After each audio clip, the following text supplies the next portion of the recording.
Hello hi అండి, అందరు ఎలా ఉన్నారు? ఈరోజు ఈ వీడియోలో అమెరికాలో టారిఫ్ వలన మన డైలీ లైఫ్ లోపల పెరిగినటువంటి చాలా ఐటమ్స్ ఉన్నాయి. అందులోపల ఒక టాప్ 10 ఏంటి అనే కేటగిరీస్ అయితే ఈ వీడియోలో మీతో షేర్ చేద్దాం అనుకుంటున్నాను. సో ఇంకెవరైనా మొదటిసారి మన ఛానల్ని చూస్తున్నట్టయితే తప్పకుండా సబ్స్క్రైబ్ చేసుకోండి, వీడియోని అయితే లైక్ చేయండి, ఎవరైనా యూజ్ అవుతుంది అనుకుంటే షేర్ కూడా చేయండి. ఫస్ట్ థింగ్, ఈ టారిఫ్ వలన నార్మల్గా జాబ్ పర్సన్స్ అనుకోండి, సరే ఇంత సచ్చినోని పెళ్లికి వచ్చిందే కట్నం అన్నట్టు ఎంతో అంత మిగులుతుందిలే పోనీలే అన్నట్టు ఉంటుంది. బట్ స్టూడెంట్స్ యొక్క పరిస్థితి అయితే చాలా దారుణంగా ఉంటుందండి. బయటనేమో పార్ట్ టైం జాబ్స్ చేయొద్దు అని అంటున్నారు, పార్ట్ టైం జాబ్స్ లేవు. బట్ వాళ్ళు తినడం ఉండడం అనేది చాలా కష్టం. రోజు రోజుకి డాలర్ వాల్యూ పెరిగిపోతూ ఉంది. మనం అంటే ఇప్పుడు ఫర్ ఎగ్జాంపుల్ ఇక్కడ మేము ఒక $10 సంపాదించామనుకోండి, బయట $5 వస్తూ $7 అయిందనుకోండి, సరే పోతే పోయిందిలే అని చెప్పేసి ఆ $7 పెట్టి మిగిలిన $3 ఓకే అని అనుకుంటాం. బట్ స్టూడెంట్స్ ఎట్లా ఇండియన్ కరెన్సీ ఇక్కడ ఖర్చు పెట్టాలి. ఫర్ ఎగ్జాంపుల్ ఒక టీ దారాలి బయట అంటే సుమారు $2 ఉంది అంటే వాళ్ళు సుమారు $200 పెడితే తప్ప బయట టీ తాగలేని పరిస్థితి. సో చాలా వరకు స్టూడెంట్స్ ఎక్కువ స్ట్రగుల్స్ ఉంటాయి అన్నట్టు వీటి వలన, వాళ్ళకి అంటే డైలీ వేజెస్ మీద పెరగడం వలన. అండ్ వాళ్ళు చాలా మంది కాలేజ్ లోపలనే కొంచెం ఫుడ్ అవి ఉంటే పాపం తెచ్చుకొని తింటూ కూడా ఉంటారు. వాళ్ళ పరిస్థితి కొంచెం అంటే సరే అది ఇంత వేరే టాపిక్ లేని కానీ. సో ఇంకా టాప్ 10 లోపల ఫస్ట్ 10th పొజిషన్ చెప్తాను. హౌసెస్ యొక్క కాస్ట్ అయితే చాలా వరకు పెరగబోతున్నాయండి. అంటే నార్మల్గా మనము ఇప్పుడు రెంట్కు ఉండే వాళ్ళకైతే ఓకే పెద్ద ప్రాబ్లం ఏమి ఉండకపోవచ్చు. కాకపోతే ఎవరైతే ఇప్పుడు న్యూగా హౌస్ కన్స్ట్రక్షన్ చేసుకుంటున్నారో వాళ్ళకి చాలా వరకు ప్రాబ్లం. ఎందుకంటే అమెరికాలో హౌసెస్ అన్ని కూడా వుడెన్ తోటి ఉంటాయి. చాలా వరకు కూడా కెనడా నుంచి అమెరికాకి వుడ్ వస్తూ ఉంటుంది. లాస్ట్ టైం బైడెన్ గవర్నమెంట్లో ఉన్నప్పుడే ఆల్రెడీ వుడ్ మీద టారిఫ్ ఆల్రెడీ పెంచారు. 8% నుంచి 13% ఎంతో పెంచారంట. సో ఇప్పుడు ఆల్మోస్ట్ 13% నుండి 25% అయింది. సో కన్స్ట్రక్షన్ చేసుకునే వాళ్ళకి చాలా వరకు కాస్ట్లు పెరుగుతాయి అన్నట్టు ఆల్రెడీ పెరిగాయని కూడా చెబుతూ ఉన్నారు. అండ్ ఈ వుడెన్ అనేది కెనడా నుంచి ఒక 84% ఇంపోర్ట్ చేస్తున్నారు అనుకోండి. బ్రెజిల్ అండ్ ఇంకా స్వీడన్ ఇలా వేరే కంట్రీస్ నుంచి రిమైనింగ్ 16% అయితే ఇక్కడికి ఇంపోర్ట్ చేస్తుంటారు. మోస్ట్ ఆఫ్ ద కెనడా నుంచే కాబట్టి ఆబ్వియస్లీ వాటి యొక్క ప్రైసెస్ అయితే హైగా ఇంక్రీజ్ అయ్యే ఛాన్సెస్ ఉన్నాయి. నెక్స్ట్ 9th వన్ వచ్చేసి కార్లు అయితే స్పేర్ పార్ట్స్ అండి.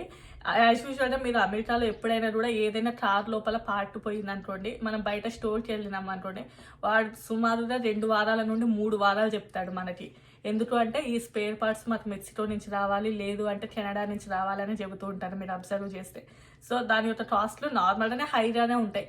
యాక్చువల్గా అమెరికాలో ఏదైనా అండి ఒక వస్తువు అంత పాడైంది అంటే ఇంకా చావే గతి మనకి.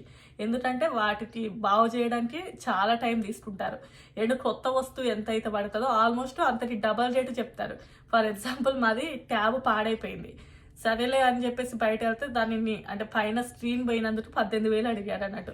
మేము ఆ ట్యాబ్ కొన్నటువంటి కాస్ట్ వచ్చేసి 16,000. సో అది పత్రం పడేసి ఇంకో ట్యాబ్ తీసుకున్నాం, అది ఇంకో స్టోరీ లేని కానీ. సో అమెరికాలో ఏదైనా ఒక వస్తువు పాడైంది అంటే చాలా మంది ఏం చేస్తారంటే అమెరికాకు వచ్చిన కొత్తలో రానివ్వండి, లేదంటే స్టూడెంట్స్ ఎవరైనా సెకండ్ హ్యాండ్ కార్లు తీసుకుంటారు. అది తీసుకునే ముందు చాలా బాగా ఆలోచించి తీసుకోవాలండి. ఇష్టం వచ్చినట్టు తీసుకోవద్దు. ఎందుకంటే నార్మల్గా లోపల సెర్చ్ చేయడానికి కొన్ని ఆప్షన్స్ కూడా ఉంటాయి, అంటే కొన్ని వెబ్సైట్లు ఉంటాయి, మీరు అందులోపల సెర్చ్ చేసుకోవాలి. అలా కాకుండా డైరెక్ట్ వెళ్ళి కార్ కొన్నారనుకోండి, విత్ ఇన్ 2 to 3 monthsలోనే దానికి రిపేర్ వస్తుంది. మీరు $2,000కి వస్తుంది కారు అని తీసుకున్నారంటే దాని రిపేర్కి $4,000 అవుతాయి. సో ఆ కార్ తీసి పక్కన పడేయాల్సి వస్తుంది అన్నట్టు. సో అలా ఉంటాయి అమెరికాలో చాలా వరకు హై ప్రైజెస్ ఉంటాయి అన్నట్టు. ఏది పాడైనా కూడా. సో ఏదైనా పాడైందంటే మనం కొత్తది తీసుకోవాల్సిందే అన్నట్టు. సో ఇప్పుడు ఆల్రెడీ దాని మీద కూడా టారిఫ్ ఉంది కాబట్టి దాని యొక్క ప్రైజెస్ కూడా ఇంక్రీజ్ అవుతాయి. ఒకప్పుడు $200 అలా అయిందనుకోండి ఏదైనా ఫర్ ఎగ్జాంపుల్, ఇప్పుడు ఆల్మోస్ట్ అది $270 అలా అయ్యేటటువంటి ఛాన్సెస్ ఉన్నాయి. నెక్స్ట్ ఇదే కాకుండా ఇండియాలో మనం అసలు కార్లు అమ్మగలమా, అంత టారిఫ్ వేస్తున్నారని కూడా ఇండియా మీద కూడా అంటూ ఉన్నారు. సో ఇప్పుడు వాటి యొక్క ప్రైజెస్ కూడా చాలా వరకు పెరుగుతాయి. ఈవెన్ ఇండియా నుంచి వచ్చేటటువంటి స్టీల్ కానీ ఇలాంటి వాటి మీద కూడా హై ప్రైజెస్ పెరుగుతూ ఉన్నాయి. నెక్స్ట్ వన్ వచ్చేసి ల్యాప్టాప్స్ అండ్ ట్యాబ్స్. ఒకప్పుడు ఎలా ఉండేది పరిస్థితి అంటే యూఎస్ నుంచి వస్తున్నప్పుడు ఏమైనా ఎలక్ట్రానిక్స్ తీసుకురండి అని చెప్పేవాళ్ళు ఇండియాలో ఉన్న వాళ్ళు. ఆల్మోస్ట్ కొంతమంది యూఎస్ నుంచి వెళ్ళేటప్పుడు ల్యాప్టాప్స్ రానివ్వండి, ట్యాబ్స్ అంటే ఐఫోన్స్, ఐప్యాడ్స్ రాకున్నా కూడా నార్మల్ వేరే కేటగిరీ లోపల తీసుకొని వెళ్తూ ఉండేవాళ్ళు చాలా మంది. బట్ ఇప్పుడు మనం నార్మల్గా మీరు వెళ్ళి చూడండి, అమెరికాలో ప్రైస్ అంటే కూడా ఇప్పుడు ఇండియాలోనే ల్యాప్టాప్స్ యొక్క ప్రైస్ రానివ్వండి, ట్యాబ్స్ యొక్క ప్రైస్ చాలా తక్కువగా ఉంది. ఆల్రెడీ నేను చెప్పాను కదా, మేము పోయిన నెలలో ఆల్మోస్ట్ 3 weeks బ్యాక్ ఒక ట్యాబ్ తీసుకున్నాం. దాని యొక్క ప్రైస్ అప్పుడు వచ్చేసి 18,000 ఉన్నది. ఈ రోజు మేము సెర్చ్ చేస్తే, అంటే ఈ వీడియో కోసం నేను సెర్చ్ చేస్తే ఇండియా లోపల కంటే అమెరికాలో $2,000 ఎక్కువగా ఉందన్నట్టు మనం ఇండియన్ కరెన్సీ తోటి కంపేర్ చేస్తే. సో ఇంకా ఇప్పటి నుంచి ల్యాప్టాప్స్ కానీ ట్యాబ్స్ కానీ అమెరికా నుండి తీసుకెళ్ళడం కంటే కూడా ఇండియా నుంచి ఇక్కడికి తీసుకొచ్చుకునే పరిస్థితి అయితే ఉంది. సో వాటి యొక్క ప్రైజెస్ కూడా ఆబ్వియస్లీ పెరిగాయి అన్నట్టు. And at the same time మనకి చాలా వరకు కూడా అమెరికా లోపల చైనా ప్రోడక్ట్స్ వస్తూ ఉంటాయి. అవి ఎట్లా అంటే మనకి అమెజాన్ లోపల మనం అక్కడి నుంచి మనం ఆర్డర్ పెట్టి తెచ్చుకుంటాం.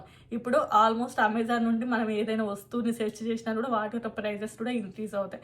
మెయిన్లీ పిల్లలకి మనం ఇచ్చేటటువంటి డెకరేషన్ ఐటమ్స్ కానివ్వండి, లేదంటే గిఫ్ట్ కానివ్వండి, లేదంటే పిల్లల యొక్క బొమ్మలు కానివ్వండి, ఇంకా వాటి యొక్క ప్రైజెస్ కూడా హైగా పెరిగాయి. అండ్ నెక్స్ట్ 6th వన్ వచ్చేసి ఏంటంటే క్లాత్స్ అండ్ ఫుట్వేర్ అండి. చెప్పులు కానివ్వండి, బట్టలు కానీ అమెరికాకి ఎక్కువగా చైనా నుండి వస్తూ ఉంటాయి. సో ఆబ్వియస్లీ ఇప్పుడు వాటి యొక్క ప్రైజెస్ కూడా ఇంక్రీజ్ అవుతాయి అన్నట్టు.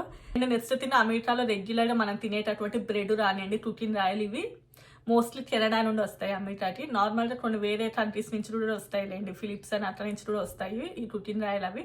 సో ఇప్పుడు వాటి యొక్క ప్రైజెస్ కూడా పెరిగాయి. నెక్స్ట్ వన్ వచ్చేసి కరెంట్ షార్ట్ కొట్టడం అన్నట్లు. అది ఎలక్ట్రిసిటీ యొక్క ప్రైజెస్ కూడా 10% పెరుగుతున్నాయి.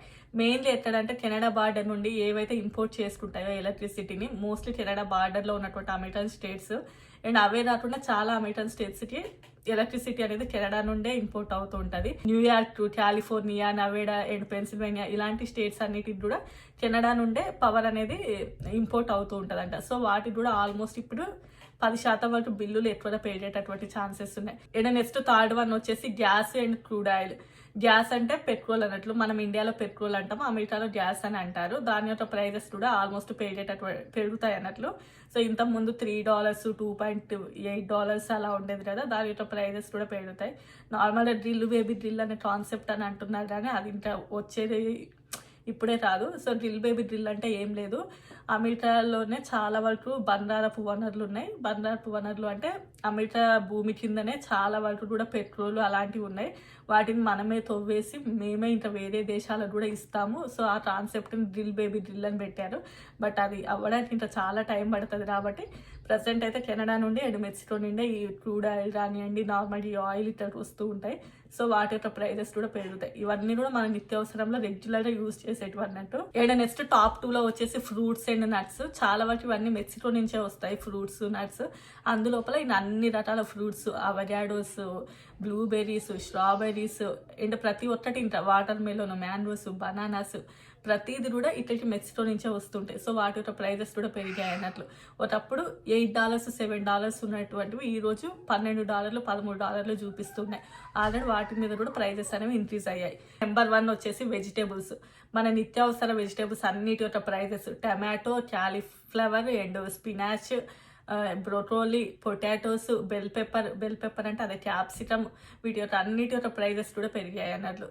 సో ఇప్పటి నుండి అమెరికాలో నార్మల్ శాలరీస్ అసలు సరిపోవు. ఆల్రెడీ ఒకప్పటితో పోలిస్తే అన్నిటి ప్రైజెస్ ఆల్రెడీ ఇంక్రీజ్ అయ్యాయండి. ఒకప్పుడు అంటే ఒక 4 years బ్యాక్ ఉన్నప్పటి ప్రైజెస్ అయితే లేవు, నార్మల్గానే లేవు. అలాంటిది ఇప్పుడు ఇంకా కూడా పెరిగాయి.